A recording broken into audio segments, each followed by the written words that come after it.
Cool. Wait, is it live? Hello? Yeah, we're live. Hello, everyone. Hello. We're back. Finally. Hello. We're in the lava pools this time. And wait, is it animated? Yo, is there a background? Oh, yeah. Sorry, no, it's frozen over right now. Yo, turn that on. Turn that. Yo, there turn we go. on. There we go. Oh my god, it's really hot in here. Hey, there we go, dude. Production is insane today. The production is insane. There were so many technical difficulties before this.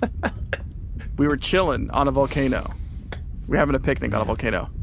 Yeah, no, Stone and Miccool were talking about cats and trains while I'm just in the background. Yeah, dude, panicking because nothing's working. The two main food groups. We were having a whole another podcast before this podcast. They're just going off, just talking. Yeah, or pregame. You got to pregame the podcast with the podcast.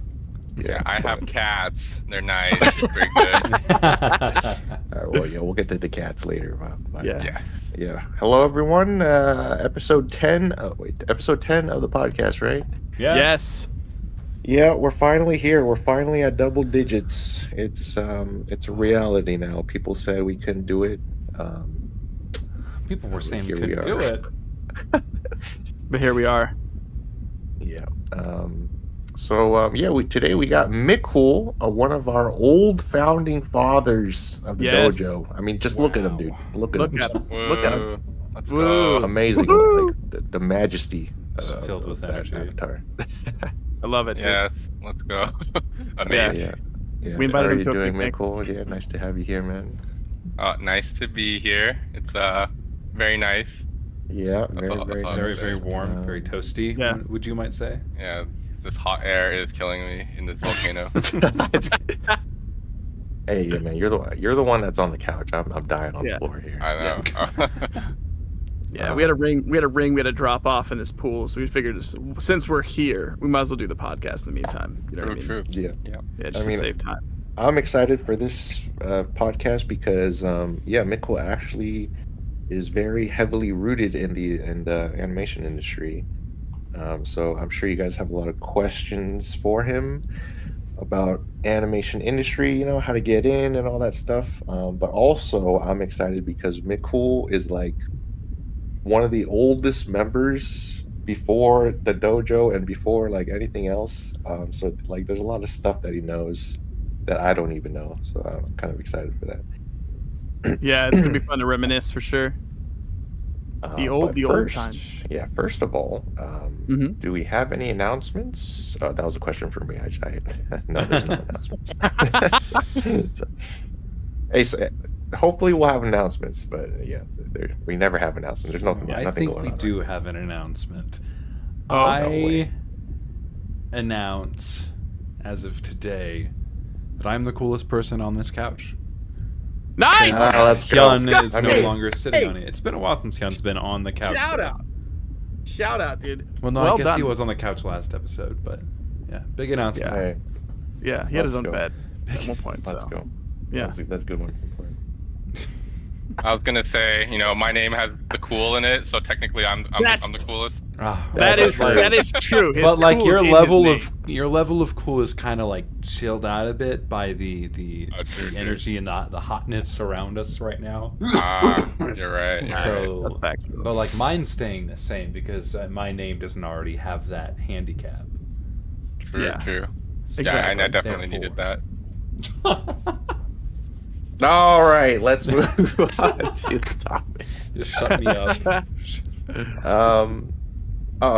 You take it away, Stone. I got you. So Miccool, to let people know, let's start with when you got started. When did you get started? Okay, so I was a young little boy living in Canada at the time, and I was like 11. This was like early 2000s, maybe like 2002, 2003. Let's go. And then my brother's friend was showing him an animation. It was Zao Zao 3, the classic one. And I was just looking over his shoulder, and I was like, "Oh my god, this is insane, right? This is crazy." So I think it was on Stick Page, and I just went on the website and I just looked at all the animations, and I figured out how to animate, and then it's all history from there. Yeah, I mean, Yeah. Like, wait, Yeah, I mean- how old were you again? I was like 11 or something. I was like E11. lurking. Yeah, I was 11. I was like lurking for a super long time. I was like, oh my, what is this? Or who are these people? And then it's like, yeah, it's just really crazy. Cause like back then, like there's nothing like that, right? It's like the internet in its infancy, I guess. Yeah. It was. So it really like, was. I mean, yeah, like, there's no YouTube either, right? So no, people weren't like posting videos, sharing like posting viral videos. No, like there was like nothing, right? People were just sending emails. No social media. Wait, that was before YouTube? Yep, no social media. That's There's no social crazy. media at all. It was the Wild Wild West, because like even commercially, the internet wasn't seen as viable yet, so advertisers weren't there in like a super big way. You had AdSense on websites and like banner ads and stuff, but like there wasn't like pre-roll ads on videos. There's really not a lot of videos at all. I mean, like the biggest thing you could get back then was getting on the front page of Newgrounds. That's like the equivalent of like going viral, or like that was the be all end all. If you did that, you made it. If you got in the top 100 of their portal and you stayed there for any amount of time, then you were like wildly successful, basically. And there was no like direct financial repercussions to that at all. But if you did that, that was it. Yeah. So I think it's like crazy, right? Because we literally went from nothing to that, right? Like before, you just like go outside and play, which is fun. But now it's like, oh my god, you can create something and post it for the world to see. Like that was like a new concept, I guess, especially for kids, right? Like it was. Now kids are growing up with it, like they just accept it, right? It's like, oh yeah, of course you could do that, right? But yeah, it's an actual like, job. Shit. Yeah. So yeah, so it was like, it was a very infancy is a good way to put it, because there was not also like a lot of rules and regulations around a lot of things, and namely being like copyright. Like copyright now is like it's very, very tightly woven and protected, and like it wasn't common. Like, it was, I mean, you basically would make an animation, it'd be 33 seconds long, which is a full-length animation, by the way, and and then you would find like Linkin Park and you'd put it on there. Oh yeah, and you put your favorite Linkin Park. Yep. And that was it, dude. You just found a very popular track, and that was okay, you know, because there was really no one. The only person making any money commercially would have been the website hoster, just for the ads that they had on the website. So like most of the industries for music and you know, visual copyright didn't really care all that much yet, because there wasn't anything like YouTube or. But it's funny because it got so many of us into animation, and there's each person has like a specific moment. Like you were talking about Zhao Zhao, and you were watching Zhao Zhao 3, and it was like, oh, it's like it sparked something, you know. Mine was like the same thing with Zhao Zhao and Joe Zombie and Joe Zombie, like Over the Rainbow. Remember like the staircase animations and back kicks? Felix and what's Over the Rainbow? What's it, Bluetooth? Bluetooth. Yeah, Bluetooth. Yeah. Oh, dude, he was so good. But like there were so many like pivotal people back then that just spurred. Yeah, I feel like this was super early on, right? No one really knew, like we didn't have like a ton of professionals or anything. It's just a bunch of people experimenting, right? Yeah. And then the bar wasn't really high back then, so everyone's just kind of doing whatever they want, like experimenting, doing whatever they wanted. So you got all these very interesting kind of things, right? Like nowadays, if you want to create something high quality, you know, you need to spend like weeks, months, like creating something looking really pretty, right? But you know, back then, like it didn't necessarily need to look great. Like people, like kids' eyes haven't looked at, like there was no YouTube. Like you just see some stick figures moving around, like it's choppy as fuck, and you'd be like, oh my god, that's the coolest thing I've ever seen. Yeah. So the bar was really low, and then like you would take like a few days just to create an animation, and then people would be like blown away, like, oh my god, it's so cool, can't believe someone made this, you know, that kind of thing. And that fueled like everything.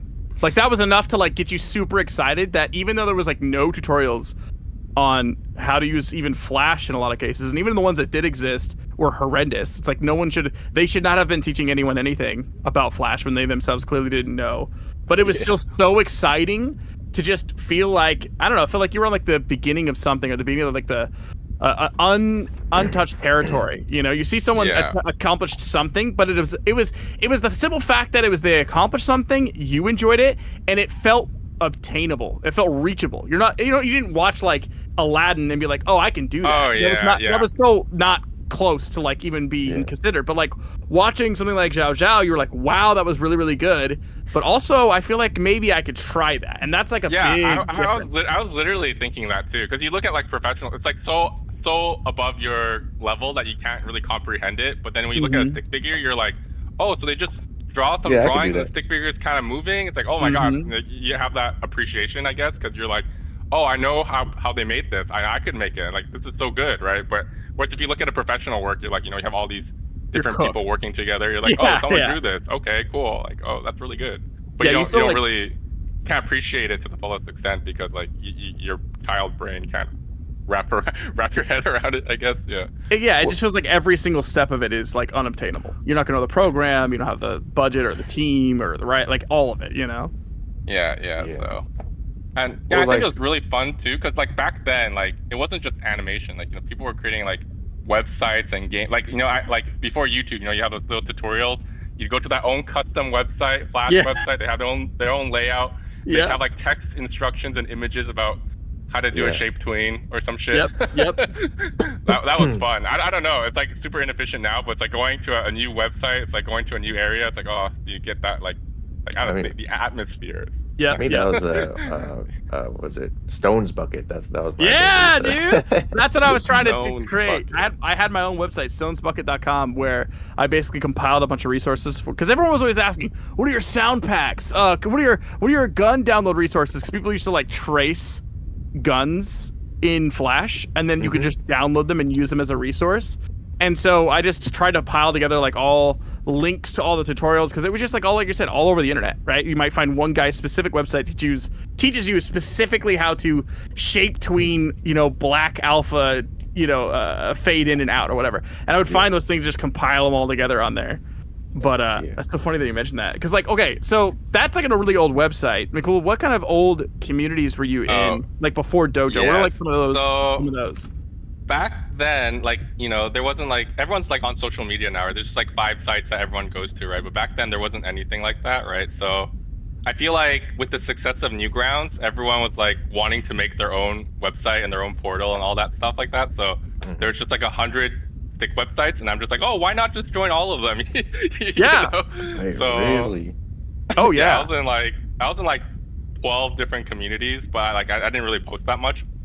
But yeah, wait, there was like So Newgrounds was like the very first community that you joined, or was that? No, it wasn't. I actually joined Stick Page. So Zao 3, my brother was watching on Stick Page, right? So that's where a lot of the new stick figure fans came. All of them went to Stick Page. And I looked at all the animations on Stick Page, and I looked at the forums. People start posting other websites, and I started joining those, right? So the really big one was like Stick Slaughter, right? Like I feel like that's I was just about to mention that. Really? Okay. It was SSLA was what it was called, and believe it or not, they're actually the pioneers of remember like the Arishi load screen, the load bar? Yeah.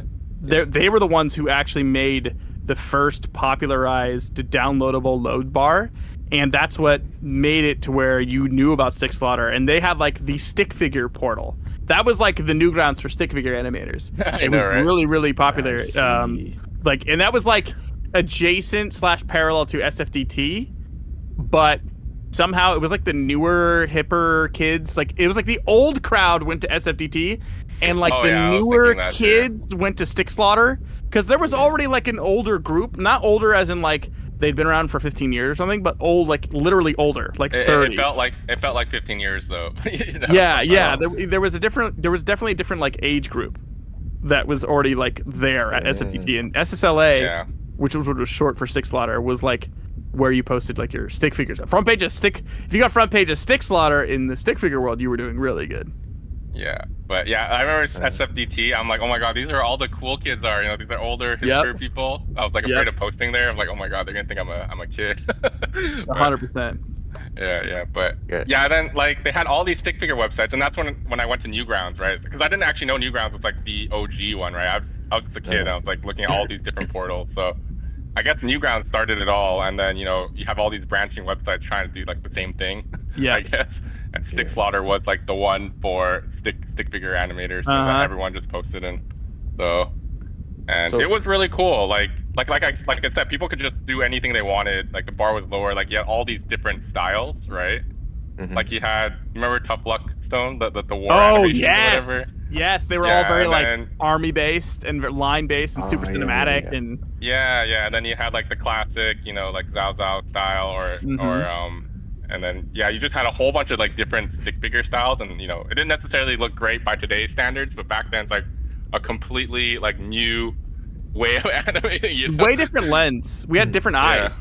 Like remember when that was really popular? Because remember, everyone just did like a black line for a background. And there was a phase where we used brush, and you made like a hillside with a tree and a brush.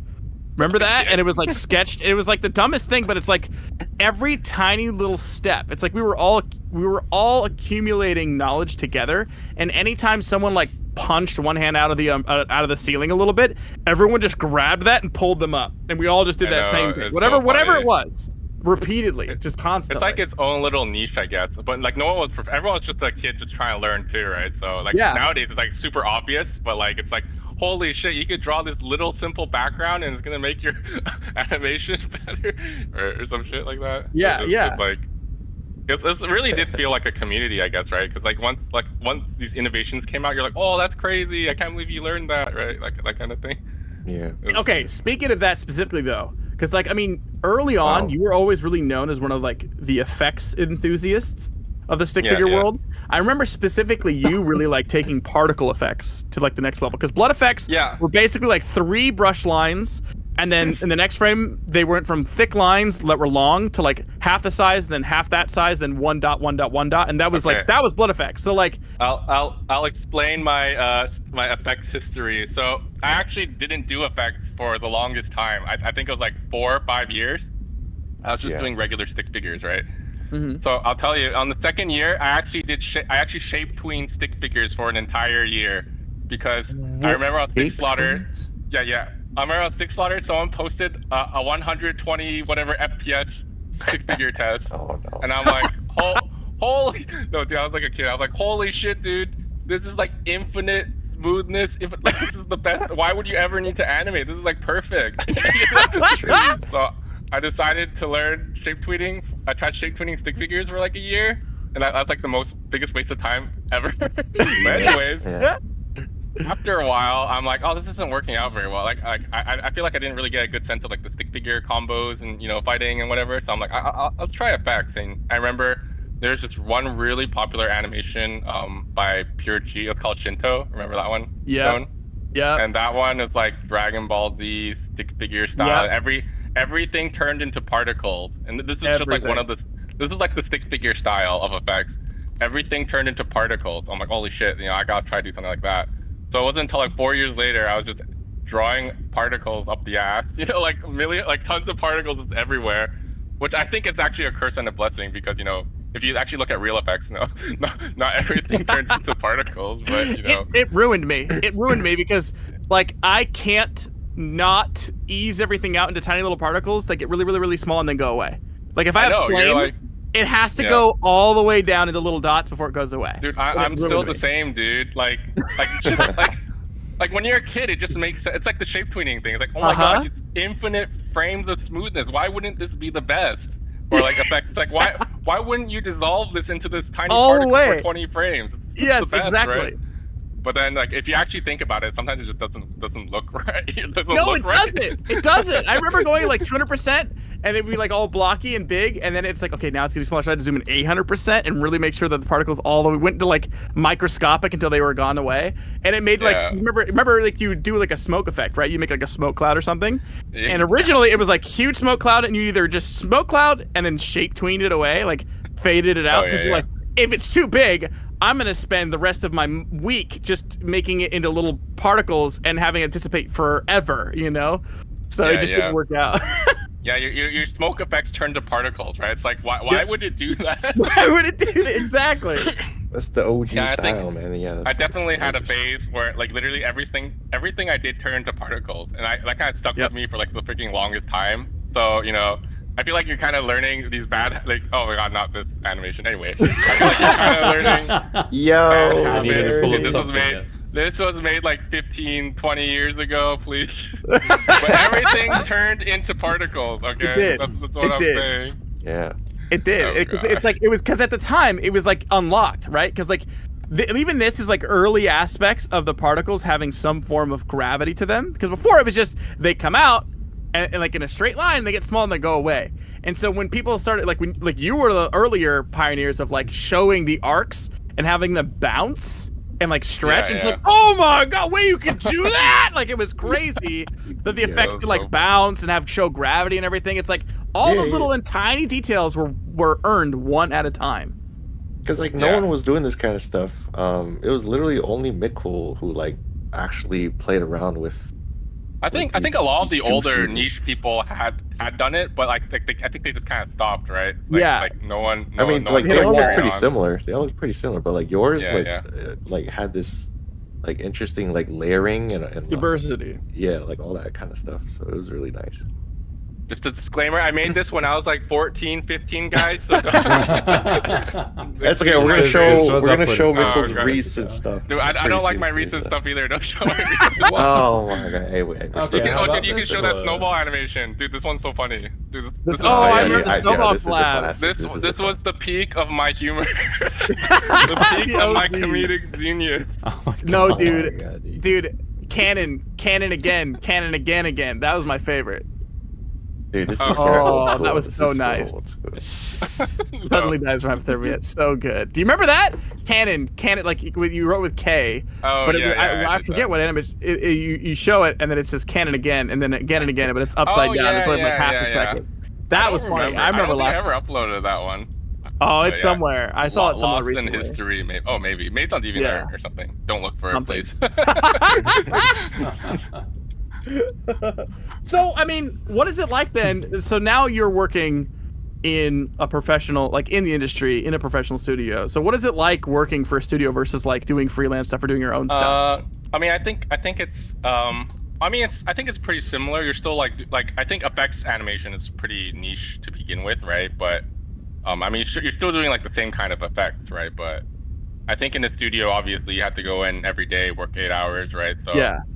Whereas freelance, I feel like I had more freedom or more time to just like think things out. So I feel sometimes, you know, even when you're not your best or you can't think of a solution, you just kind of have to try to find the solution or kind of work it out, right? So yeah. I mean, like, was it like I guess compared to just doing stuff on your own, like with stick figures and stuff, and then like you transitioning into a studio environment, like how different was that, you know? Well, I guess it's a bit different for me because I didn't really enter the studio life until a lot later, and then COVID hit, right? So then everyone's work. I mean, I would have imagined, you know, you sit next to all these amazing people, they go like, oh, hey, you know, this is how you do this thing, right? But I don't think I got that much of it because most people just work from home, right? But I'd say it's pretty similar. It's just, you know, it's similar to freelance where, you know, you have to try to follow what the client wants, except this is more like working with the team, right? Right. You know, now you have like different positions. You have a lead and a supervisor position, and you know you have people giving critique on your stuff. So if you want to see my stuff, you can go on my media tab if you want, I guess, because unless when I have retweets and stuff. But, hold on. There's a reel that you have on YouTube, right? Yeah.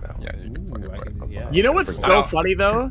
You know it's so funny because I was away for a while, right? But I still kept tabs on people. Like I was always lurking this whole time. And what bothered me is I didn't actually know that you went and were doing like studio work and for like shows that I was watching. And I would be sitting there and I would see some scenes and I'm like, oh my God, that looks so like Miccool did that. And I'm like, there's no, I mean, I thought I was insane. Like I thought I was like, that's a crazy thing to think of. Like, wow, that's so stupid. But it's like there's certain way that you do your smoke, the certain way that the blocks are. It's like you can't hide, even though it's like stepped up to like 100x from what I last had it locked in my brain. There's like certain small unique things that for me, it's like you can't hide those things away from me. They're so landlocked in my brain, the specific way that they look or how you would have executed it. Specifically like the particles. Yeah. Particles. I was like, oh my God, that has to be. Yeah, but it's actually really funny because like a lot of people from like the stick figure community actually went on to like go to like do a lot of professional stuff, right? So when you see some of that stuff, it's like I like to think that, you know, we kind of played it, like the stick figure community kind of played a role in like shaping, you know, how things turned out, right? Absolutely did. There it is. 100% did. You heard it here. Yeah, so it's really cool to see. You know? Yeah. So if you don't mind me asking, like, how did you get hired originally? Was it something like someone approached you, or like where does a studio look to hire? Yeah. So, well, in the West, you know, I was mostly on Twitter a lot. You know, I think you just have to be kind of active, and you know, if someone sees your work, who's already in the industry, right? And they're just like, oh, this is really cool. You know, I should ask this guy to, you know, go work for this whatever studio I'm at, right, or whatever. So I think that's sometimes that's how it works, and sometimes what's I gonna say? I think in the Eastern studios, sometimes they just look at your Twitter, and if they see someone with like really good work, right, they send you a message like, oh, do you wanna work for us? I guess. So do you think they have like teams of people just actively like browsing Twitter for animators? I don't know. I mean, I think they just have the production people, and they need to find someone. So looking around, I guess. But and it's probably nothing you need too much of, like, right? It's not like you need like 70 people and there's tons of turnover. I'm sure there's animators that stick around for a long period of time. You know what I mean? So it's probably sniped, just like kind of like you were, where someone's just looking out there and is like, we need a guy that does this thing. And you know, a lot of people in our community were actually already working in the industry, right, before me. So then, like, you know, like they know I exist, right? So I'm sure like they're like, oh yeah, there's this guy called Miccool. You know, he could probably be a good fit or whatever. And another thing that's underrated is like actually just applying for a job. Really in the West, you know, or at least in the Western studios. Yeah, that's the thing about me. I feel like I'm kind of shy, right? So I never really applied or like did much. Or if I get one rejection, I'm like, oh, that's it. My life is over. Right? That's it. I'm done. But sometimes you just gotta apply. Like I had this one coworker, right? He literally he was just fresh out of college for animation, right? And he did some effects, and he just applied, and he just immediately got a job, right? Really? Like, that's crazy. So like, so you think like just having in general a good solid portfolio is the most important thing, right?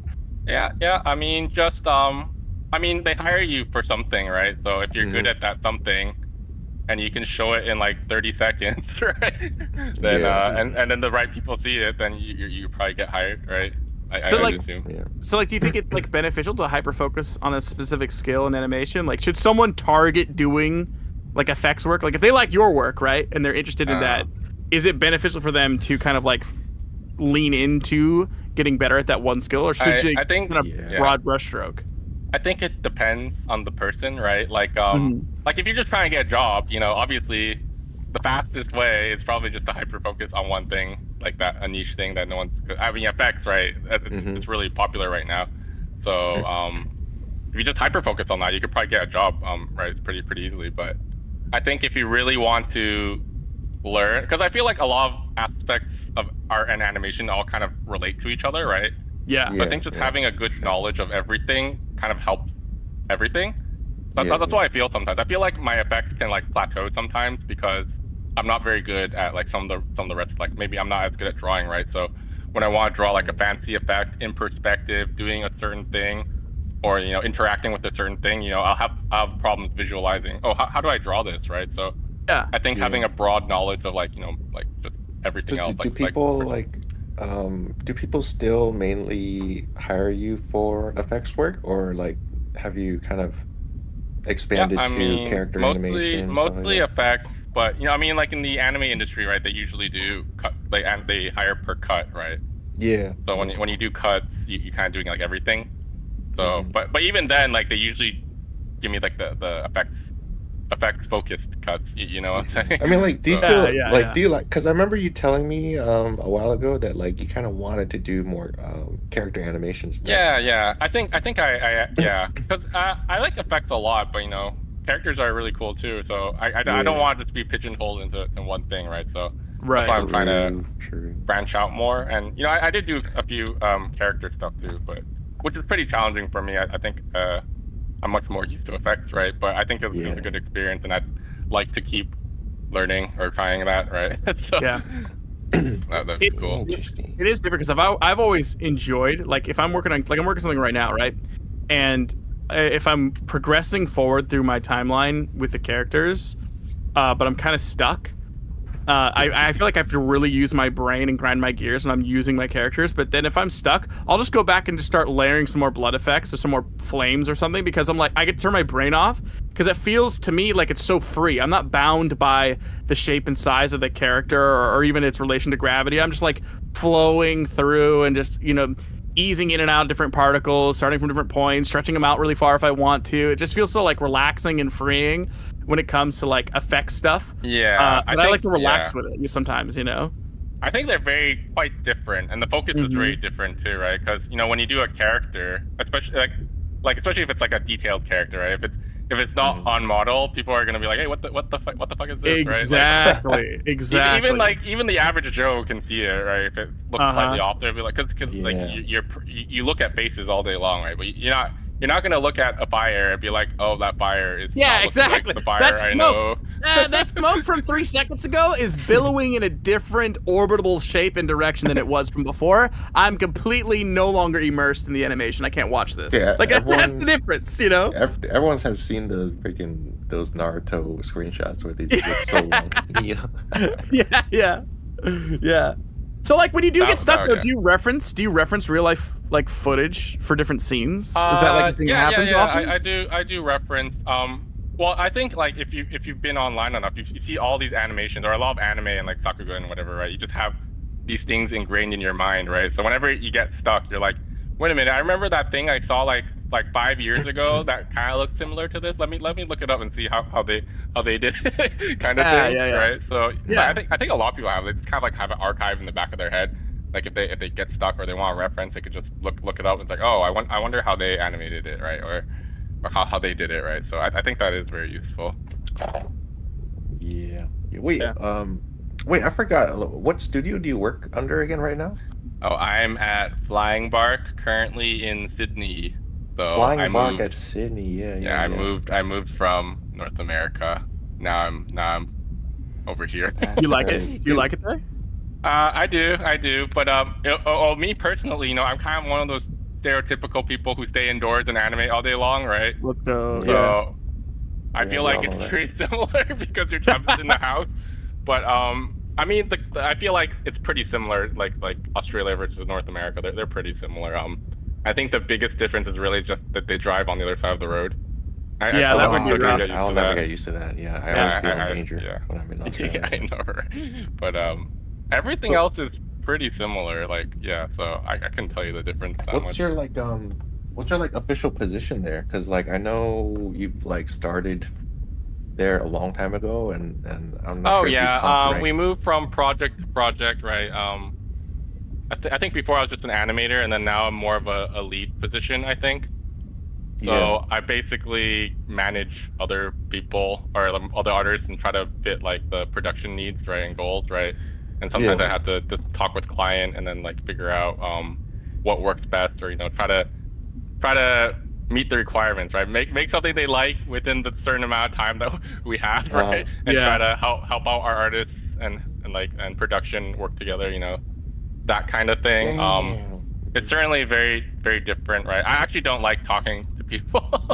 I mean, So, talking to art, I guess I get a bit nervous, when you have to talk to client and they're like, oh no, it has to be like this, and you're like, oh my god, dude, that hurts so much. Oh man, yeah, I know. I know that feeling. If you've ever had to do animation or art for a client, it's really not oh, we hate clients. It's more so it's just a moment in time that makes your heart sink. It's you just spent 12 hours on something, and they're you show it to them and you're ready for that, okay, yeah, this is great, and you get, yeah, this is great, and then it's a 5 minutes of how they actually want it completely redone, and your heart just slowly just dissolves into sand. That's the other thing that when you go pro, I guess, that you have to start getting ready to just have your work scrapped.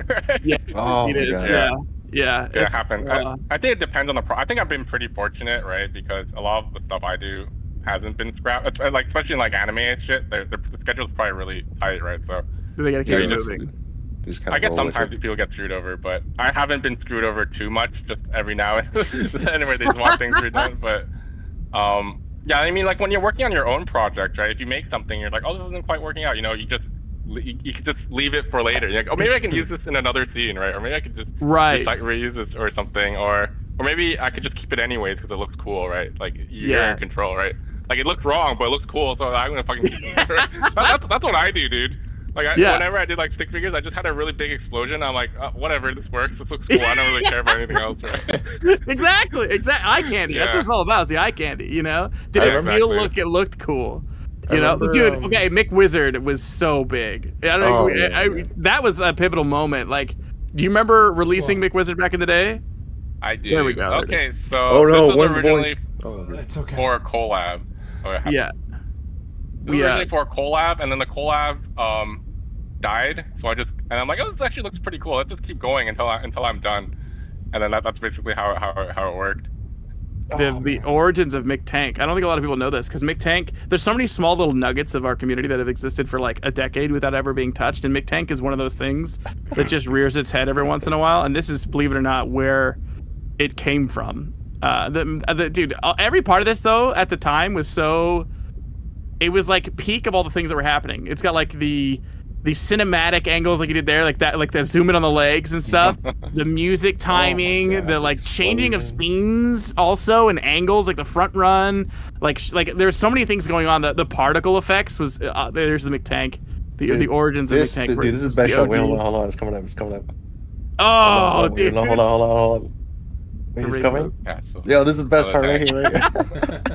Oh, he shoots himself out. Yes! Oh my God! I can't get over that part where he like curves into the freaking castle. So good.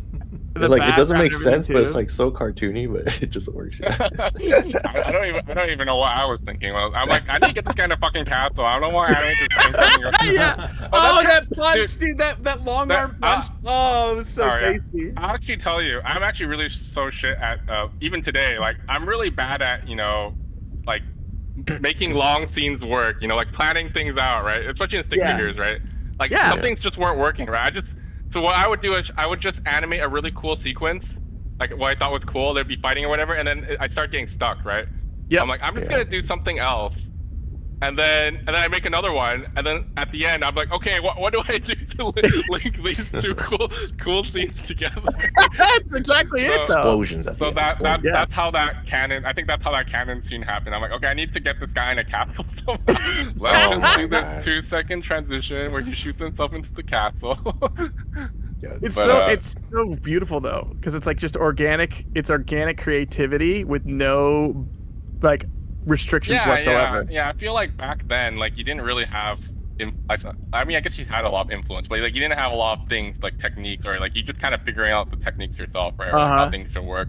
So I guess that's kind of like the creativity of someone not knowing that much, right? It's all homebrew, exactly. Yeah, and then like I think that was like one of my first full made one. Like before that, I didn't really release that much. I released like just a bunch of shorts, right? And then so that one was like my first big thing. And I still remember like that was like I would just go home from high school, right? Go home from high school and just work all day for like a year, and it was done. It's crazy, because like going from the first Micwizard to the second one is like the improvement of like how much you've learned and like applying all of that. Yeah. I mean, the first one was made. When was it made? It's like 2000. A long time ago. 2010 on YouTube. 2010, 2010. It's old, that's probably right? That's probably about right. Yeah. I made the second short. When was it? Like 2020, 2021, or something like that. Yeah. So that's like 10 years. Right? Dude, 10 years of actively animating too. Like. So that's crazy. I mean, though? Yeah. Because this premiered during Doors, so like just seeing Micwizard again, like after like 10 years and like all the effects coming together and everything that you learned, like I almost cried, man. It was like such a beautiful thing. I wanted to do something for the old guys, you know. Yeah, dude, we're still here, man. I'm actually slow and busy, so I'm like, oh my god, I could never find time to do it, right? Or I was just not in the right time to do it. So then when Doors came out, I'm just like, I could just I can bring him back, you know, just like it doesn't have to be long, right? So it's kind of for the collab and also just for myself, I guess. So it's like a win-win, I guess. Yeah. It was one of the best parts of Doors for sure. It's so good, dude. Pluto did give me extra time. That was nice. I think Pluto's in the chat right now. Oh, hey. We see you there. We see you there, Pluto. I will say, just looking at this is actually the first time I've seen the original Micwizard animation. Oh, really? I don't know why I haven't watched it before, but like I saw the Doors one first. But like even this, like how many years were you animating up to this point?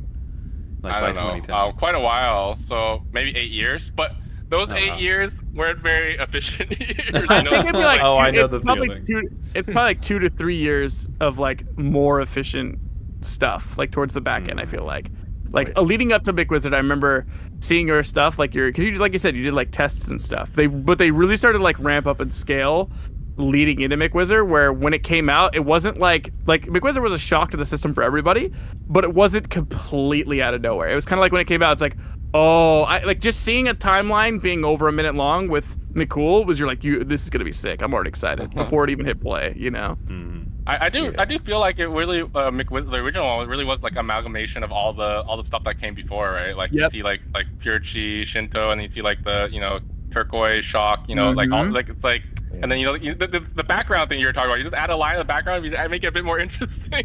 Right? So you have all those little thingies that like from the niche stick community or came up with themselves, and then they just did it. So it really is a stick figure animation. It really is. It really is. So like for those out there that are listening, it's just we've seen your improvement, between these 10 years.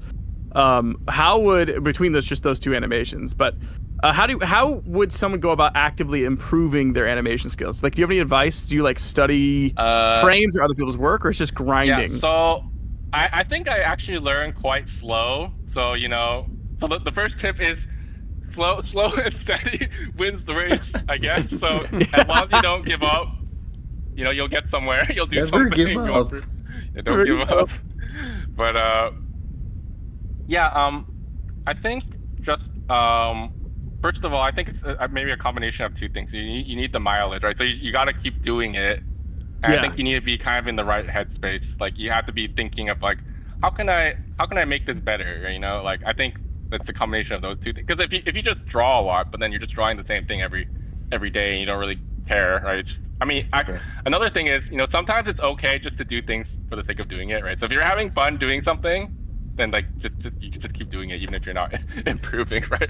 But if you really want to improve, like I feel like you need to do it a lot and also have like the proper headspace of improving. I remember when I asked you for tips of doing effects a long time ago, Miccool. I still remember the thing that you taught me, right? Or you told me. This was like probably a decade ago, guys. Here's what you told me. Here's what I'm gonna ask you if it still applies, okay? Okay, so I was like, Miccool, I need to learn how to do effects because I suck at effects. I mean, I still kind of do, but and then you said, just everything is balls, right? Oh no! Right, and then you have to make tiny balls, medium balls, and large balls. And that also applies for like blood effects, right? Oh yeah, I guess so. Oh, okay. I guess it kind of applies. Okay, I kind of made it like super exaggerated. I'm like, Hyun, it's all balls. It's just balls. Make them balls. Everything's balls. Dude, but it still works though. It helps me. It actually does. I think it kind of applies a lot for like smoke, like kind of smoke effects and stuff like that. But then the thing I want to change about it is, when you see a smoke that's like fully formed, it's kind of like a bunch of balls, like I said, like big balls, medium balls, small balls. And they're all kind of like morphing into each other, I guess, right? So, but then the thing is, like, if you have smoke and say it's moving really fast, right? It's not always going to be balls. It might be like an elongated ball, right? So if you have a smoke effect that's like moving really fast, you don't just draw a regular ball. You can draw like an elongated, like long ball, an oval. Oval. Ooh, no, with long balls is cooler. And then other effects, they have different ways they look, right? So it might not necessarily be balls, but I feel like balls is like used so often. I think the most useful thing that I got from that was like the variation of the size of the effects.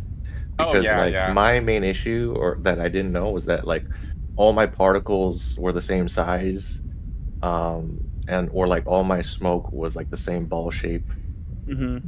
So like the thing that I still remember and like still apply is like when you're doing effects, just like have a wide variation of sizes and shapes and stuff, and that makes it like super interesting because people take interest in different sizes and variations rather than like everything that just looks the same next to each other, because then that just looks boring, right?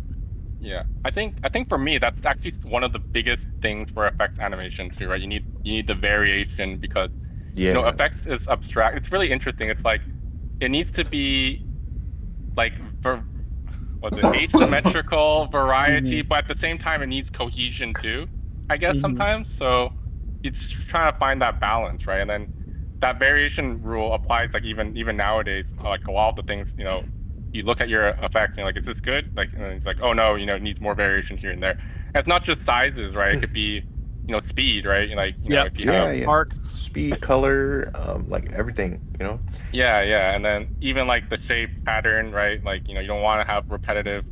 If you draw like a smoke loop in the background, a common mistake is, you just make a hump and then you make another hump like the same distance away, and then you make another, and then just trying to vary it up makes a huge, like you can make a smaller ball that's like kind of morphed into the big ball, and then you can have kind of a groove, and then like a really really big one with So even like just I think it's probably a pretty important principle in effects, right? Like just thinking about how not to keep things too samey looking, too repetitive, always like changing it up.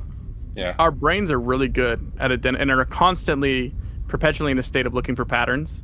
And even if you are an animator, visually, your brain is always doing that. So if you are working with something that doesn't have enough variance, people will quickly identify it and see it. I mean, it'll be a little bit disjointing, but when you add that depth and variance to things, the brain gets overwhelmed in kind of a pleasant way, because then it's like, oh, there's no pattern here. And then it relaxes, and then it just knows, oh, this is really pretty. Like, I like what I'm looking at, because it's like not trying to identify the pattern anymore. It just accepts that there is variance, and then it's pleased. But if there's something where it's like I don't know if you ever watched something where you can identify loops that are occurring in the animation. Oh, like I'm like, wait a minute, and I'll pause and I'll look and I'm like, yep, okay, that's only like 6 or 7 frames, and they like use it 2 or 3 different times. And then it's like it takes you out for a little bit. And I mean that's a little bit of like a hyper specific animator perspective, but at the same time I think a viewer that isn't an animator could pick up on some of those things. And so when you have that variance in there, it just feels better, Yeah. But on the opposite side though, actually I think, because I think this is another stick-figure thing, where we just overemphasize one thing, I think about too much, right?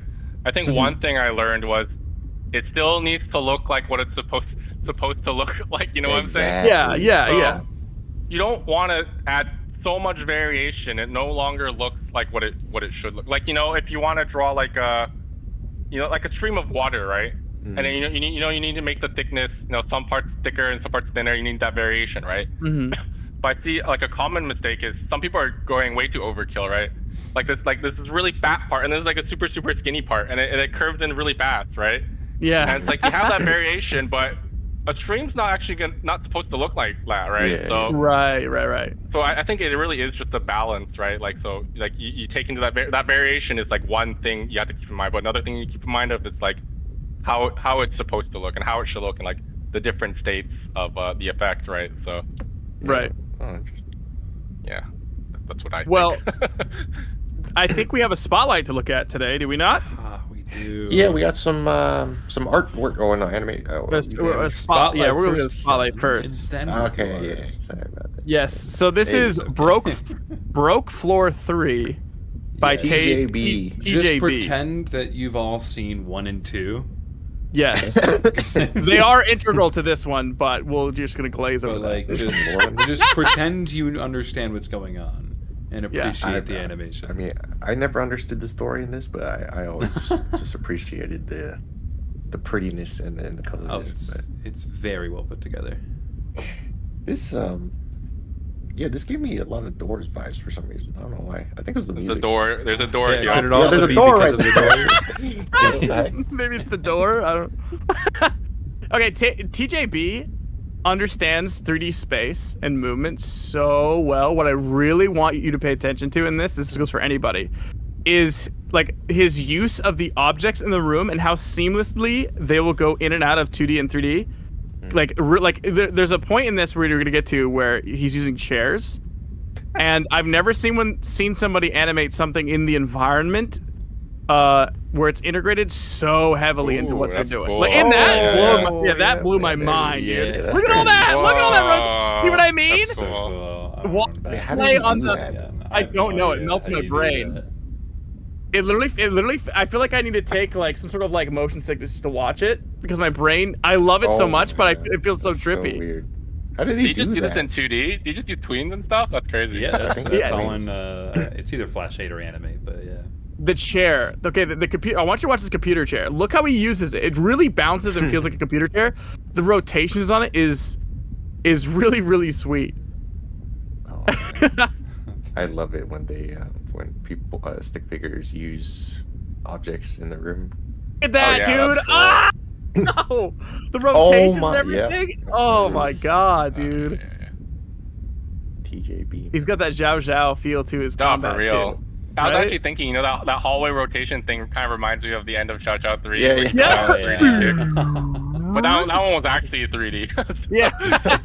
Those Oh, ones, like, we found out that wasn't. This whole time we were wrong. Yeah, we no, thought it was like that Blender or all done something. There's in no 2D. way. Yeah, No, that was individual frames, no tweens. individual Oh. frames, no twins. Me- How did you find that out? One of my friends was actually doing a tribute to Xiao Xiao 3, and then another one of my friends had the SWF, and then they imported it back into Flash and found that the whole layer management system was insane. Like, it didn't make any sense. There were no tweens at all. Oh shit, dude. It is all done in Flash. Wow. The line tool. By that's it. hand.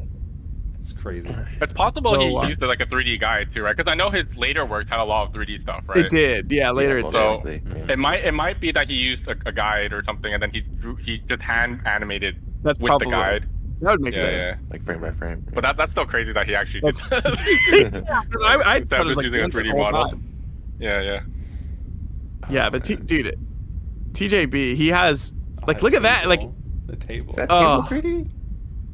look at this though. Look at this. Yeah, Walking how the 3D fuck do you do that? rotation makes me want to throw up, dude. And now Oh. he's finally Oh, that's finally cool. using I like Blender. Yeah, he's not playing it. Oh my, the grapples in full 3D. Yeah, it makes my stomach unsettled in the best way. Just because I'm like, I can't. Your remember brain has to be someone, so in tune with it, you know? Yeah, his understanding of movement in the physical space is phenomenal. I remember someone like last episode we were talking about like trails and stuff, right? Mhm. Yeah. Yeah, no trails in this one. No. Yeah, No none. trails, no smears, but still looks good. Just buttery smooth. Yeah, very great job. TJB, dude. Oh, so nice. So nice. Very. So fresh, so clean. Good. We gotta get TJB on. Yeah, dude, that'd be great. We do. We do. I mean, we know he's available. Like we just gotta drag him in. All right. Well, yeah, let's take a look nice. at some art, and then I believe we have some questions in chat. Yeah. coming up. yeah. Community art. Yes, we got some Alrighty. bangers, I think. Yeah, so first of all, we got the animated moon, Ooh. and this file is like Wow. 8,000 pixels wide, so I can't It's even a show the full billboard, nice. quality.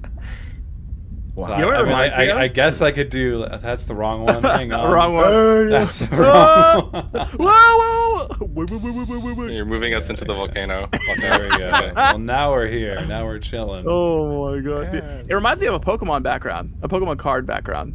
Because there's yeah. different looks styles like- for a lot of cards. It reminds me of a lot It of looks like we're sitting in the background when you expand it like that. Except Exactly, we're we on were. a different Yeah. perspective, a plane of reality.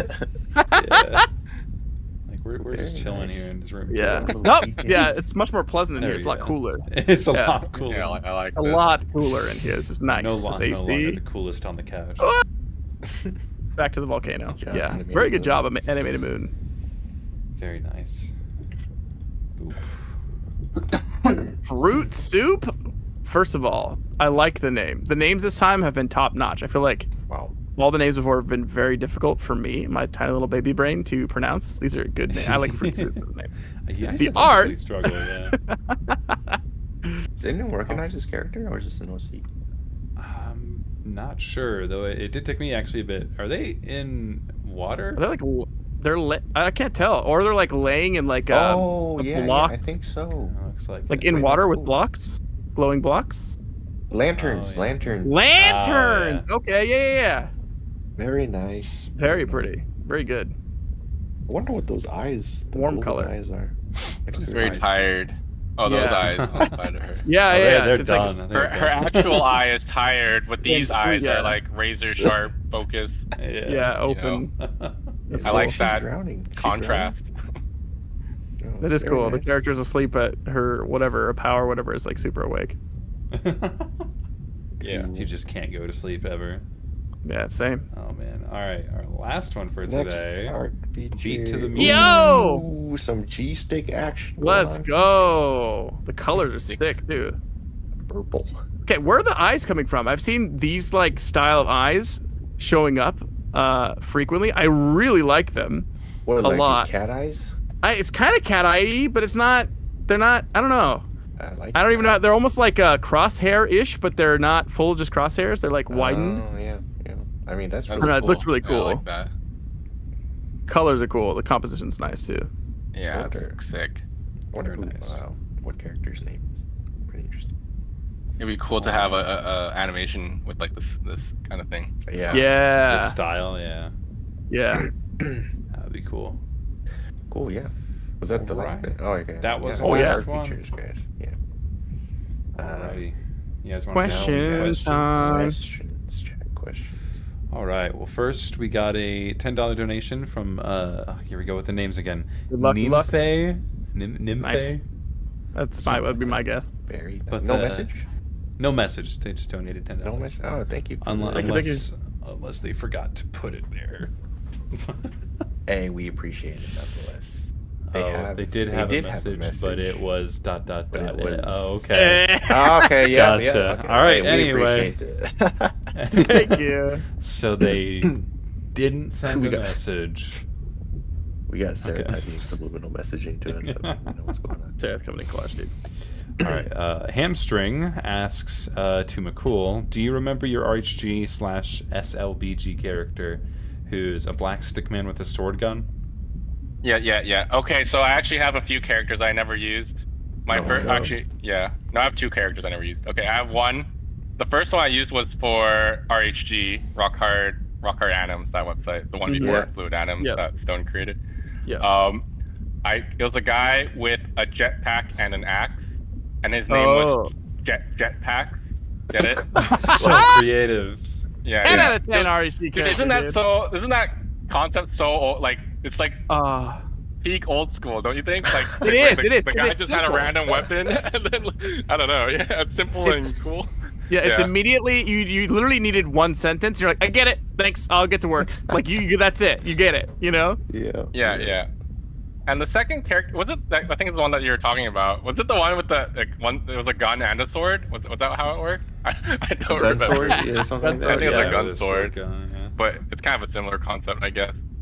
And then after that, I just created Micwizard, who wasn't actually supposed to be a character because it was before a collab, right? Originally. Yeah. I'm like, yeah. okay, I guess I'll make it my character. You know, I'm always about taking shortcuts.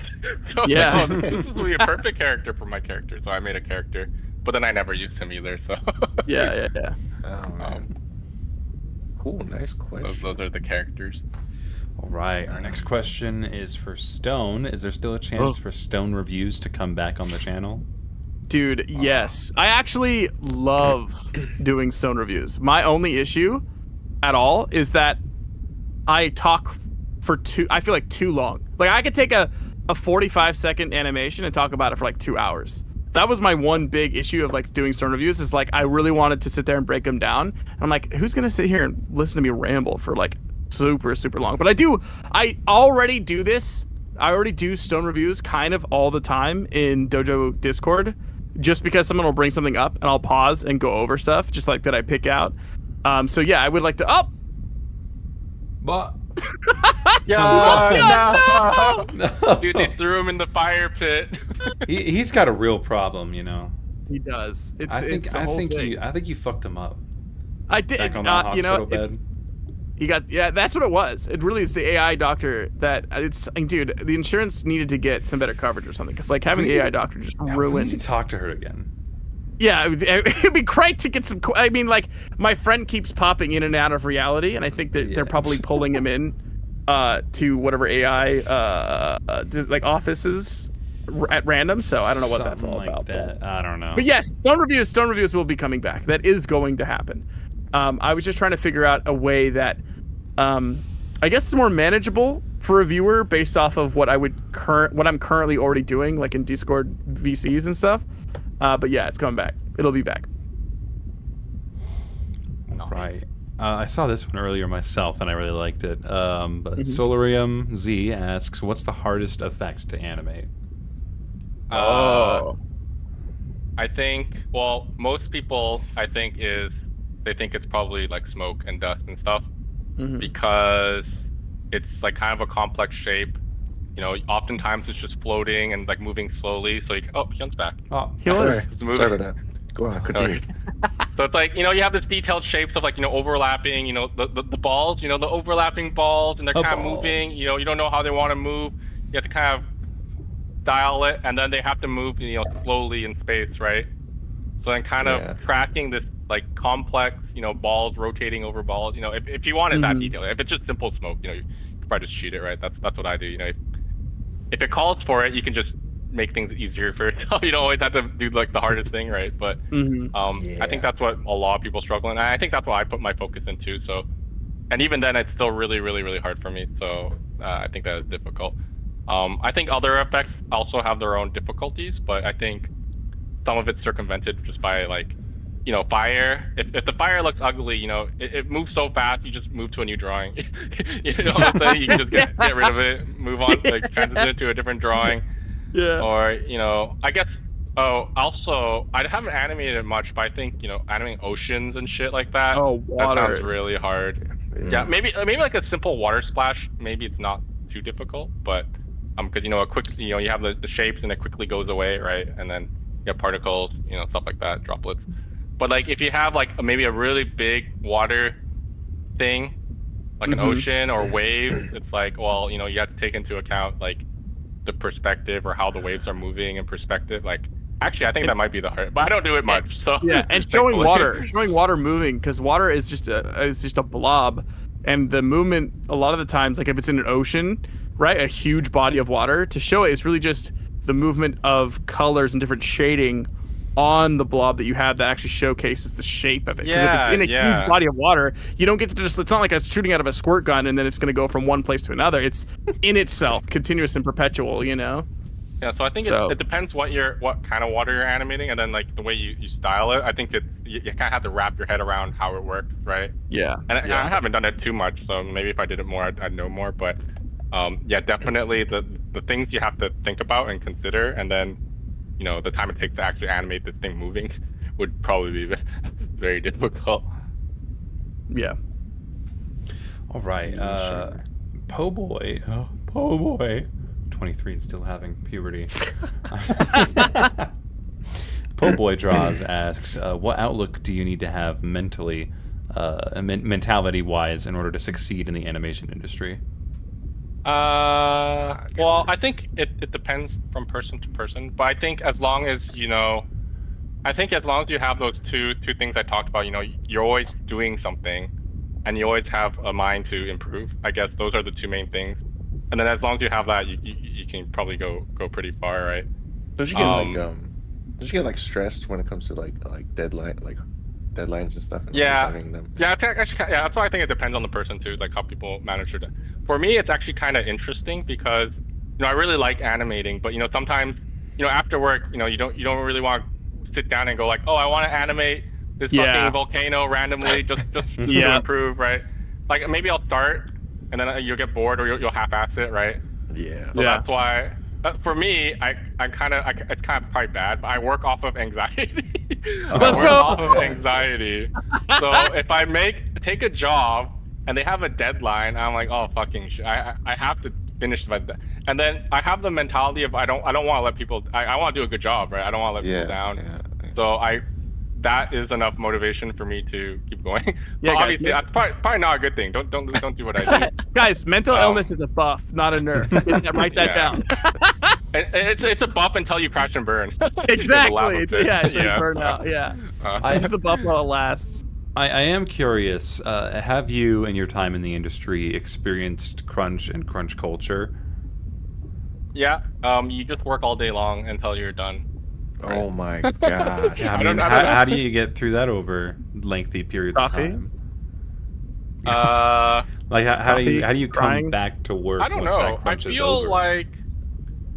feel like I have some mental state. You know, like I said, I work off of anxiety and like you know, I need to do a good job. I want to do a good job. so my you know you have those flow states, right? I think that's kind of like a flow Yeah. state Yeah. when Yeah, you we kind talk of about have a that. deadline. You just have to. I mean, I feel like for me lately, it's hard to get into the flow state for long periods of time. But so I'll animate for like 20, 30 minutes, and then I'll get stuck. Maybe I'll take a small break, and then I'll do it again, and I'll take a small break, and I'll do it again, right? So, I think that's kind of how I do, because I gotta finish, right? Wait, So, so is there like a point? Like, is there a state where like the whole studio group is just kind of in a flow state and stuff? Like everyone's just kind of like Like a team on a in sport. autopilot, kind of. I mean, I going guess through. so. I mean, when I work for the Eastern industry, I'm just kind of by myself, right? Because I'm not, I'm just working on myself. I speak English, and then you're not really in the studio. But like when I'm in the West, I think a lot of people just, you have your deadlines, and everyone's just working together to meet these deadlines, right? I don't think there's necessarily, but I guess since you kind of have to work together, so everyone kind of has to do their part. Otherwise, it might be bad if someone's not doing their part. Someone else has to pick up your slack. And for someone like me, I hate making troubling people, so I don't want people to pick up my slack, so I get that. have to try really hard to make them, and I think that drives me to never stop. I'm getting anxiety just listening to that. Yeah. Maybe. Sorry, guys. But no, I mean, I have fun too. That's good. Okay, that's good to hear. That's good to Yeah, hear. that's good. You still love what you do, even if it sucks sometimes, because like that's normal. Like I think people realize, like even if you love doing what you do and it comes from a place of interest into a hobby, into a job, that there can still be times, a lot of the time, that just aren't fun and suck. But at the end of the day, like you're gonna have a lot of time where you're excited to go back into work or get back on the thing that you were doing. And for a lot of people, don't ever get that in a job that they're in. So even in the times when it sucks, it's important to kind of really enjoy the times that you enjoy. That's one thing I want to talk about. I think an important thing about making it is you just need to have like a genuine affinity or interest in what you're doing. Like I think that's super, super important. And I think I think that also, like, you have those talents versus hard work debates, right? I think in my opinion, I feel like talent isn't really something like, how people think of it as like some God-given gift or something like that.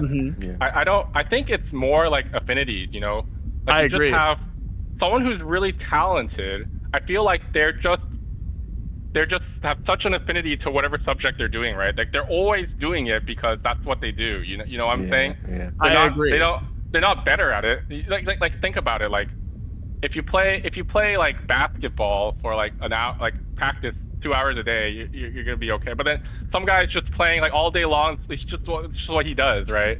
And then you come in 2 years later, you're like, oh my God, this guy's so talented. Why is he so good? It's like, no, he's just always thinking about the thing, right? And exactly, he eats, drinks, sleeps, breathes that basketball. So that's why he's inherently better, is because the thing that you're like, oh, I can never practice that long. He's not thinking that. He's thinking, oh my God, when's the next time I get to get back to practicing? Exactly. I'm so excited to get back to practicing. Yeah, and this is another, like, like drawing is something I want to be better at, but it's always something I struggled with. And I remember, like, 5 years ago, remember they used to do all those draw pile thingies where everyone drew together, right? Yeah. And I remember, I would just drawing for a while, an hour. I'm like, oh, this is hard. Like, oh, I hate what I draw, and be like, oh, this is fun. And then, an hour later, I'd be like, or 2 hours later, I'd be ddone, right? I'm like, okay, that was fun. That was extra. I'll just do something else, right? Yeah. And then, I'd come back 3 hours later, and there would be still some artists still drawing. That's insane. Right? 4 hours, and then and then the next day it would be the same, right? And I wasn't on draw pile all the time, but it just kind of clicked in my head. It's like, these guys must be doing this like all day, every day.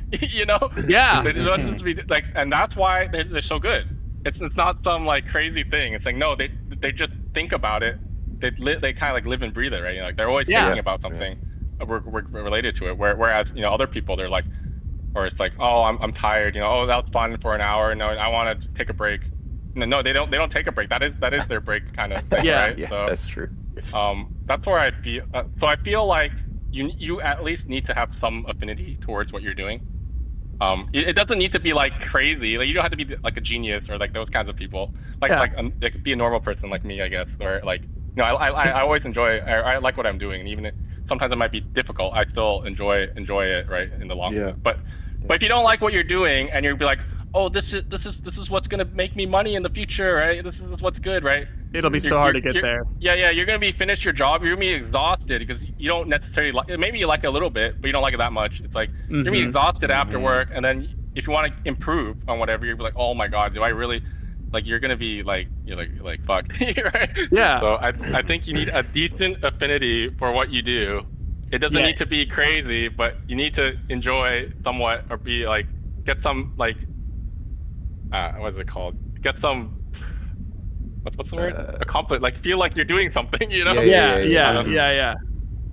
Internal factors I found for animators, especially like within the community over the years, internal factors are so much more important than external. I feel like anytime there was a tournament for money on the website, because that's what you would think to do is like, oh, let's make a tournament, let's make it for money. That is a very good thing objectively, but internally, the animators, even more importantly, have to want to do that tournament. So it's that internal factors, that joy that it brings you is for me, the leading indicator in life if you're on the right path doing the thing that you're supposed to do. Because it's going to bring you joy while you're doing it.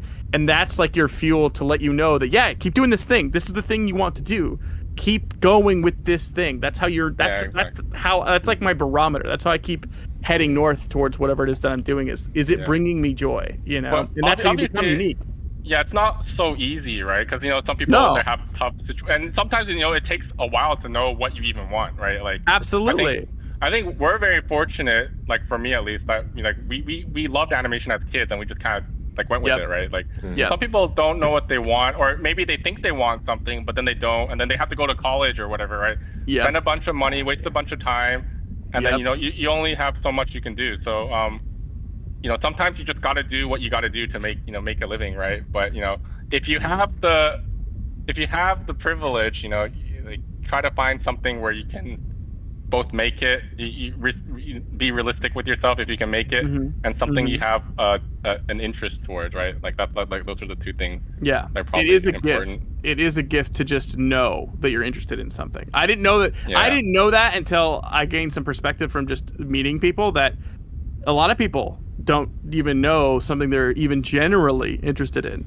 So it's just if you are already interested in something, is like, especially if you're watching right now and it's animating and you do like animating, you're already leagues ahead of a lot of people. You're a lot more advanced than you think just having that in your back pocket. Yeah. I think art and animation is always so hard, right? Because you never know if you're going to be able to make it in that industry, right? So definitely feel for those people, like, at the end of high school, they're like, oh, should I go to animation or should I do something more secure, right? So definitely, like, those kinds of people need to make a decision, right? And situational. So it's definitely tough to know what's the correct decision, right? So yeah, good advice for people. Thank you. Because I know a lot of people are interested in animation, but like they're not sure if they're gonna like it or not. I think it's really important that you should try it and then see if you have the affinity for it. But if not, like there's a lot of other things as well, because like animation is definitely not the easiest thing. Or the most like you do need to have like the god levels of patience to be drawing frames like over and over and over again. Yeah, can you imagine if you didn't like it that much? Like there's no way. You'd be How surprised. many people did? How many people have you met that when you told them you animated, they were like, "Oh my god, I want to animate. You have to show me." And I remember being like so excited to show everyone who asked me early on, and then I realized that they would just like glaze over when they started to like see the process in real time. And I realized that they didn't want to learn how to animate; they wanted their own animation. And there's a big difference, a tremendous difference between those two things. And the guy that's gonna make it is when you show him, or whoever, what it is that you're trying to do, and you're like, I do this, and this, and this, and this, and this, and it's like you sit there for like 45 minutes, and you literally get like a half a second done. The guy that's like, oh, that's so, and they're excited about that, and they're like, oh, let me try. That's the guy that's gonna make it, even if he sucks. The guy that's like, okay, so when does the animate punch come in? That guy doesn't stand a chance. He's gonna sit down for 1 second, draw to the second frame, and be like, yeah, I'm never doing this again. And because it's just, you have to love the process. Even if there's parts of it when you do love animating that suck and you don't want to do it, fundamentally you have to love it enough to get no real-time reward and be able to keep going. Yeah, I totally agree. Amen, brother. All right, we gotta move on to the next question. We spent a while on that one. Yeah, let's move on. Toppled off a little bit. Anyway. But yeah, Lemonio asks, how do you get more creative with the effects you make? Have you repeated any of them over the years? Creative. Well, I suppose, it's just really about what you see, right? If you see a lot of stuff, eventually your visual library increases, right? And then as you animate, you also go like, oh, I can do this or I can do that, right? So as you learn, I think with more experience, you start to realize, what kind of effects you can do, right? And obviously, you have a lot of effects that are just really, really generic effects, right? Oh, a smoke puff, right? Or a water splash, right? So obviously, you're probably going to repeat that in many ways. Maybe in like different situations, like maybe the water splashing on someone's face and you never did that before, right? That would be different variations. But then once you get that challenge, they're like, oh, now you can research. You do some research of water pouring on someone's face. Like, how does that look? Have they done it in another animation or in real life? And then after you learn, like, oh, it has to interact like this with the face, right? And then now it's in your library, and now you did it and you learned it, right? So now you have it, right? So having a library and doing it, probably helps you learn it more. All right. Yeah. Chalice asks a question from Miccool, but do you find timing charts to be necessary for the effects you do? Timing charts. I think timing charts is just helping like everyone read it too, right? Like, if you're doing your own thing, you don't necessarily need timing charts because you know what timing you're going for, right? But I've thought a lot about doing like straight ahead and pose to pose, because most effects is always straight ahead, right? Because it's so organic and it works a lot. Mm-hmm. So generally, you wouldn't think you would need it, right? But nowadays, there's actually certain situations where I feel like pose to pose actually might be pretty helpful, right? Like, especially maybe smoke, right? Smoke is moving slowly, and say it interacts with stuff, right? Mm-hmm. If you do that straight ahead, it might be quite difficult because, it's gonna be morphing and shit, right? And then it has to interact with. So like doing that pose to pose and planning it out a bit, and then, or even just doing a sketch, planning it out, and then trying to straight ahead that, or even animating on sixes or something like that. So I think it's really about seeing what kind of effects you have, and then coming up with the plan to how you can make it look the best, right? So, so that's just about timing. So. Cool. All right, we'll do two more questions. We'll do two more questions. I'll group the last two together since they're very similar. But Lokiko Kisu. Apologies if I butchered your name. My bad. But Lokiko wants to know: does the studio check up on you on your work from time to time, or is it usually only reviewed near the deadline? Good question. Oh, like your work? Yeah. Your work? Do they repeatedly check up on it, or like is it kind of? It depends. Like, obviously, it depends on the project, right? In Flying Bark, even in Flying Bark, it depends on the project, right? So if let's say you have you only have limited time to finish a shot, right? And then you want to make sure the shot looks good and it's on the right track, right? And maybe it's a really complicated effect, right? Mm-hmm. So as an artist, you can send them like a bunch of different passes, like roughs, and like this is on the right track, this and that, right? Or the person in the lead or supervisor position might ask you to send more, right? But it's all about fulfilling a goal, right, for this effect, right? This is how it should look, and this is how it should behave, right? So if this effect is really hard, and you think, hey, if I showed them a rough draft, this would definitely help us, because if I spend forever animating this beautiful thing and they're like, oh shit, this isn't working, then you're totally screwed. So I feel like as an animator, if you're working professionally, you have to be thinking like about the problems that might arise, right? So if you're doing something that interacts with the environment, you have to. If it's something simple, and you can do it quickly. Maybe you just do the whole thing and just go like, is this working? But if you're on a tight deadline, it's complicated effect. Sometimes sometimes there's like an opposite effect, right? Because like I know you told me before, like when you're doing effects and then you turn it in and then like the final product looks like completely different from what you turned in because of like post and all that stuff. Oh yeah. So I suppose it's a lot of a scheduling thing too, right? Like, I think in a perfect world, if like the director will call the shots, right? So Yeah. in the perfect world, they'll be like, oh, it should look like this, and then I did this thing, and maybe it looks nice, but like, oh, it's not what the director had in mind, right? Yeah. And then in an ideal world, he'll probably turn it back to you and get you to change it up, right? But sometimes, scheduling, right? They're probably like, oh no, we can't bring this back into effect. We have to just push it along, try to fix it in post, right? That kind of thing, right? Yeah. So there's a lot of complications and things you have to consider when doing it. So yeah, definitely. Like maybe as an artist, like a regular artist doing your shots, you don't have to think about it too much. But just keeping in mind about how things may flow in the production is probably a good thing, right? So, but obviously you don't have to do, when you do your own project, you take your time, do whatever you want, right? But you have to consider the time, the production, stuff like that. It's good. Yeah. All right. Yeah. Final question, and I'm sure many people are wondering, do you plan on bringing back Micwizard? I think someone asked me this like a few months ago, and my answer was probably come back in 15 years. What the heck? Just say yes. Just say yes, man. Set the timer. Yes. Oh no. Well, I mean, I really like this character, but I feel like I'm actually pretty slow at animating too, right? And then, I'm old now, or not that old, but I'm quote unquote old. I'm like that. Was it the Club Penguin old, right? Yeah, we're old. Whatever. I'm old. Quote unquote. You're gonna be dead in 15 years. Yeah, you're right. You're oh god, much age left on you, man. Yeah. So I'm just thinking like, oh, maybe once I get my life more settled, and I've done what I've wanted to do, and then like worked where I wanted to work, and then nap time. Then because I really do like my I like the stick figure community, right? Like it's like my history. It's awesome, and I do like my character. So maybe if I can bring back something for the guys that have stuck with us for so long, right? I would like to do that, but obviously it's animation.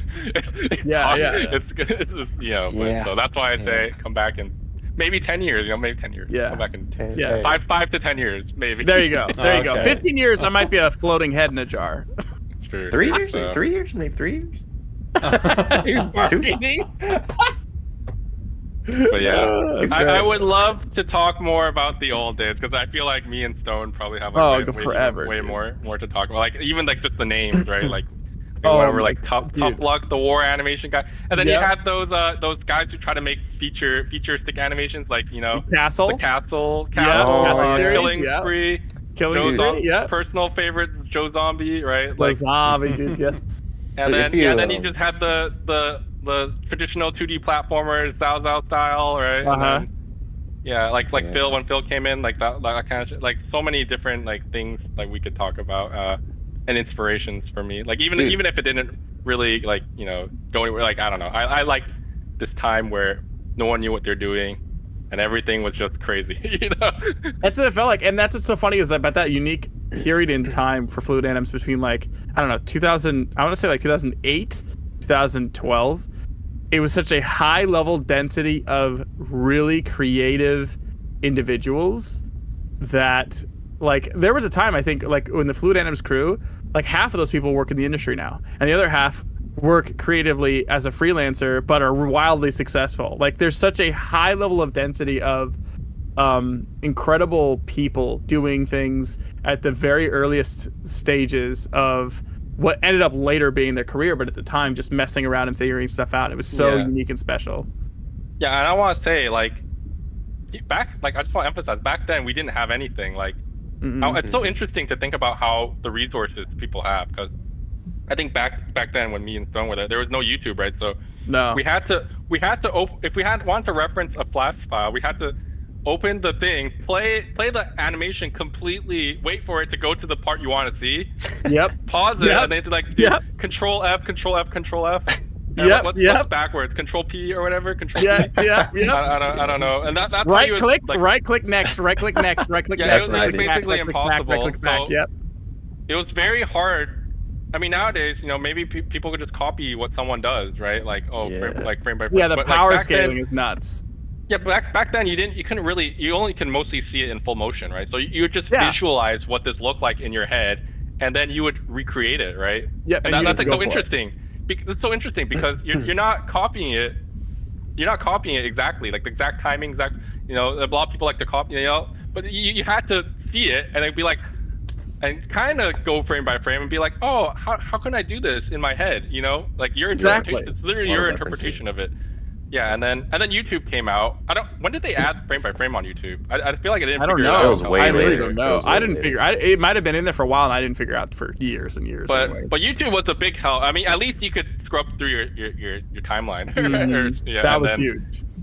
Yeah, but it was like 320p, right? And then I feel like once the 2010s came out, it was huge progress. You could go frame by frame, and then sites like Sakugaboru, where you could literally get the exact reference, right? Yeah. Yep. Yeah. The power creep, the animation power creep set in big time. And another thing I think was, back then people just did shit, but then someone would always come along and push the boundaries of what was possible, right? And that kind of happened in the stick figure community, but like we were like a really, really small niche, so it's like really big for us, but it wasn't necessarily big like in the big picture. But then, for example, no one thought you could work in anime back then. Like that was so foreign, right? But then you have people like like Bahi JD or whatever, and he was like popular online. You always saw his GIF animations or whatever. Yeah. And then you hear like, oh, this guy made it. Like he's working there. It's cool and awesome. So he set the standard. Like this is actually possible. If you try hard enough, you could do it, right? Yeah. Yeah. And then, pioneers. Once people knew it was possible, they have all these resources now, and they used it, right?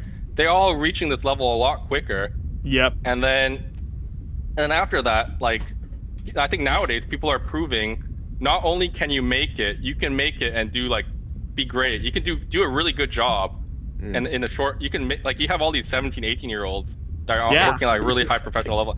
They're proving like you can do it if you really, really try, and it's not it's not just possible, it's very possible, right? Yeah. Yes. So I feel like for me, I feel like I didn't think about it. Like I was always trying to be super realistic. I'm like, oh, you'd never make anime, right? Or like, oh, one guy did it, but maybe I could do it, but whatever, right? But it always takes some guy to like go like, yeah, I can do it, like prove like this is possible, we can do it, and we can do it good, right? So I feel like that's really pushing animation along. I think that's really cool to see. Yeah. I wholeheartedly agree. Like we see that very often now in our community of like someone who literally like started like a few months ago, and then you just keep seeing them come back with like another test animation, and like all of a sudden it's just like getting like better and better and better like every week, and we're like, what the heck, dude? This guy's like he's really good now, and like, the curve is like straight up vertical. It's like just like straight up. That's actually like common now. Like I see a lot of guys like progressing that fast, which is insane. But it's kind of sad to see the old days how we were improving so slow. But in a sense, I think that is a bit nostalgic, right? Like in our own ways, we were pushing something, even if it wasn't like, even by now standards, like nothing. But like back then, it's like it was fun, like learning something. Like I can't believe we and then we had a very creative mind back then, because like we were just a niche, right? It's not like we didn't have the resources, so we had to figure things out yourself, right? So it's very, very interesting time. It was always very exciting. Anytime anyone learned anything, it was very, very exciting, and everyone wanted to play around with it and work with it and try to get used to it. And it just, all those little things compounding over time is what brought the floor, I think, the skill floor that a lot of people experience today. A lot of the things that they think is automatic were like the ceiling that we were breaking through, like animating a recoil on a punch instead of a follow through. Like small stuff like that, like I punched, and instead of me stepping forward, my fist bounced back and I was in a balanced position. Like those guys, it's like, what? Like that's crazy. You just lean forward a bunch until you send them off flying, like that's how you did that. Like those little tiny minute things that now I think people that are learning now have no idea that there was like literal years before we hit that, someone figured that out, and then we're like, oh we could do that. That's how you do that, you know? Do you Yeah, remember? It's a lot yeah. of fun. Do you remember the whole lens flare craze in Oh, the Flash yeah. days? Oh, absolutely. I Lens did that flare. too. I forget. It Oh, was like, yeah. was it Phil? It was Turquoise or someone, or it was It's someone probably. who put in lens flares at, like the very first, and we all saw that. We're like, oh my Oh, goodness, yeah, I'm you putting did lens that. flares in all of my edit, and then like, Yep. I remember one thing I did was I put a gradient color and overlayed it on top of the animation. yeah. Yeah. dude, I was like, that oh my that god, you. it gives it a special tone environment. It's basically color theory, guys. It's Yeah. amazing. Yep. This is And the then it's greatest thing everywhere. ever. Then it's And then, everywhere. The For next, like 2 200 years. animations Yeah. just have lens flares it's, now. it's even sadder to know that like this is obviously a thing already. Like, everyone know, like people in the industry knew this, but like we're so segregated in our own We little community. 100% we were. It was like an island. Yeah. It's like we were like a tribe on an island somewhere on the internet that Yeah, wasn't yeah, connected with the so- rest of the world. Seeing how that developed is pretty interesting in itself. You know, not very practical, but it's like so Yeah. interesting Yeah. to me. Yeah. so It's like a it's case pretty study. cool. It's like a Yeah, case yeah. study, literally. Dang. All right. Well, now it's time for our new segment, right? I think I What's could. it? The end. Yeah, we've actually done 9 episodes at least with everything planned out except for like how we end. So and we point it out every time. we do. So Miccool, thank you so much for joining us. I would love to do another episode. We say this Oh, to yeah, like for sure. this is a long time running thing. We plan on doing these. So like there's not like you this was your one episode. It would be great to have you on again, especially Cool. like another reminiscing episode. Yeah. But Yeah, definitely. I could talk about the old days for like 3 podcasts. easily. of these things. Easily. Maybe that'll be the Easily. focus of your next episode. Hey, And don't we worry, can we're talk gonna about the milk the hell out of it. communities, the names, Yep. all that shit, you know. But Oh, it's so yeah, fun. It'd be really fun. Yeah. Awesome. Next week we will be having Sareth joining us. We're losing Hyun. He's going to be Yeah. gone. He'll Yeah. be disappearing again. Yeah, It's for finally the AI we're gonna happen, go send dude. him off back to the hospital, get it figured out. Yeah. 'Cause it's Hey, not yeah. normal. Yeah, it's not normal. Just like It's exiting concerning. reality periodically. Hey, Is, what yeah, the it's- Yo, I'm right here, man. yeah, no, but you weren't. I don't know if you black out, but like there's a period of times you just did-dum, and you're gone, and then you come back. Yeah. Oh, what But one thing I wanted to say, a lot, and I know that a lot of us here do this too. After we're done live here, this video stays and goes up on the Hyun's Dojo community tab under our podcasts. I go back and I listen to the episode, and I also go back and I look at the comments. So I want, if you're live right now, you're part of the live gang that's here. You're already in a unique spot because a lot of people watch this later. I would love when this goes live for you to leave me a comment on something you liked or remembered from this episode, because I love going through and seeing what people are kind of like experiencing, and it also helps us for future episodes. Things to cover. We learned last week a lot of people really enjoyed learning specific animation details that we picked up from talking with Exortine in his episode. And so that kind of gives us ideas moving forward. So I would really appreciate it once this is done if you guys leave a comment on there, something you'd like to remembered of this episode. Oh yeah, and especially if y'all want to leave a comment on who you might want to see on as a guest, aside Yeah. from KJ. Yeah. Oh no, he said it, dude. Oh no. Oh no. Bro, we promised, dude. We promised we wouldn't say it. Now it's gonna. Okay, well. I still don't know what that is, but yeah. Hey, honestly, hey, you and me both. Nigga. I've been here. We're for a too long old. time. Our Club Penguin World. Yeah. Yeah, Club Penguin World. Yeah. Yeah, hey, type Club Penguin in the chat if you're here right now. No, type it in the comments and we'll know that you actually made it to the end. Exactly. All right, guys, thank you so much. Episode 11 next week again with Sareth. So we'll see you guys later. Bye. Thank you guys. Bye. Woo. Let's go.